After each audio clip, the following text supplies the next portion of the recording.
Societies कुछ SOP और guidelines issue करने चाहिए जिससे कि इस तरह के इमरजेंसी व्हीकल्स उनके पास पहुंच। जो 2 बच्चों और पिता की जान गई है उसकी जिम्मेदारी कौन लेगा?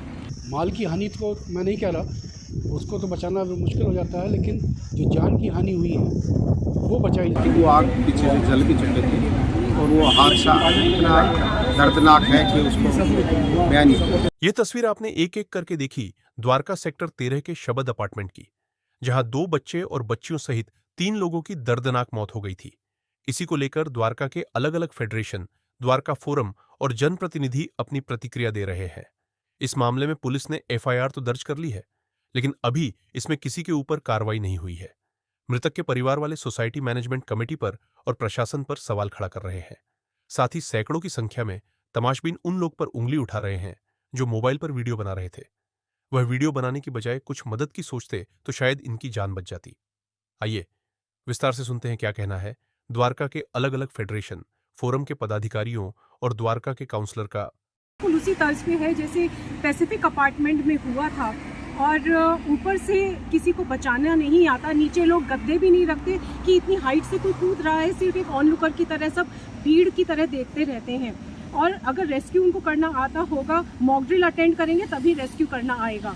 हम प्रशासन से बहुत हाथ जोड़कर विनती करते हैं कि फायर एनओसी के साथ मॉक ड्रिल अटेंड करना अनिवार्य करें सभी सोसाइटीज़ और आरडब्ल्यूएस के लिए, उनके रेजिडेंट्स के लिए। जब तक उनके 80% रेजिडेंट्स की अटेंडेंस ना हो उन्हें एनओसी ना दिया जाए।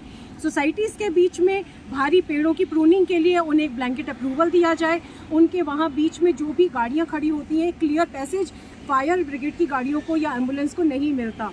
उसके साथ ही जो बेंचेस फिक्स कर दिए जाते हैं वो मूवेबल होने चाहिए। विद इन सोसाइटीज़ कुछ एसओपी और गाइडलाइंस इशू करने चाहिए जिस द्वारका में पहली बार नहीं है, पहले भी ऐसी कई घटनाएं हो चुकी हैं। पिछले वर्ष ही एक माँ और बेटी की जान गई थी। जिस तरह से इन्होंने ऊपर से बचने के लिए छलांग लगाई, उन्होंने भी छलांग लगाई थी। और आज जो 2 बच्चों और पिता की जान गई है उसकी जिम्मेदारी कौन लेगा? लास्ट ईयर हमने द्वारका फोरम ने ऑडिट की थी पुलिस के थ्रू हेल्प लेके, तो हमने नोटिस किया हर जगह नाम के लिए ज़रूर है फायर का पूरा सिस्टम क्या हुआ, बट वो मेंटेन्ड नहीं है। वो टाइम टू टाइम ट्रेनिंग होनी चाहिए और मैक्सिमम लोगों को ट्रेनिंग मिलना चाहिए। हर वक्त सिक्योरिटी गार्ड और आरडब्ल्यू के मेंबर्स अवेलेबल नहीं होंगे और घरों में भी एक छोटा एक्सटिंग्विशर रखना चाहिए। के लिए एडवाइजरी भी पहले भी दे चुके हैं और आगे भी देंगे।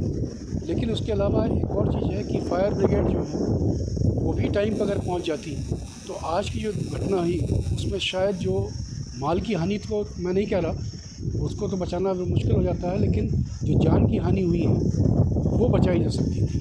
क्योंकि जो हमें वहाँ पर मालूम पड़ा, जो हम वहाँ पर जब गए और जो मालूम पड़ा हमको कि फायर ब्रिगेड पहुँचने में भी करीब 1 घंटे से ज़्यादा समय लगा। तो हम उम्मीद करते हैं कि फायर ब्रिगेड से भी हम लोग को फायर डिपार्टमेंट से भी ठीक से मिल सके। At the same time societies में जो फायर सिस्टम्स हैं वो सारे फ्लैट्स के बाहर हाउस के अंदर लगभग 6 लोग थे, उनके रिश्तेदार भी थे, उनकी एक बच्चा तक होता। वो फ्रंट की तरफ से वो तो बाहर निकल के थी, उनके बेडरूम में उधर से आग पूरे घर में फैल गई और वो चिल्लाते रहे हमें बचाओ बचाओ बचाओ। बचाने के लिए कोई उपाय नहीं था। 9th फ्लोर पर टॉप फ्लोर था, तो टॉप फ्लोर से नीचे आने के लिए जब पूरे घर में आग फैली तो अंदर जा नहीं सकते। वो बालकनी पहुँचे, बालकनी के अंदर से यह हादसा हुआ। एक बच्चा था उनका लगभग 12 साल का, एक बेटिया थी 6 साल के आसपास, और खुद उनके पिताजी उनको बचाने के चक्कर पहले उनको गिराया, फिर वो खुद भी कूद गए कि इनको बचा ले किसी। तो पीछे से इतनी आग बढ़ चुकी थी, वो आग पीछे से जल भी चुके थे और वो हादसा इतना दर्दनाक है कि उसको बयान नहीं।